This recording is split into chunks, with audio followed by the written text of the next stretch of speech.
লাল বাজারে গলির মোড়ে পান দোকানের খরিদ্দার, বাকের আলীরা দূরে মেয়ে নাম ছিল তার গুলবাহার।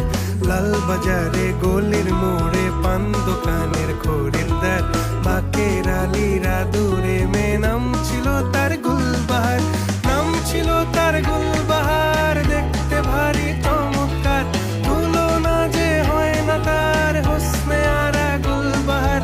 বাকের আলীরা দূরে মেয়ে নাম ছিল তার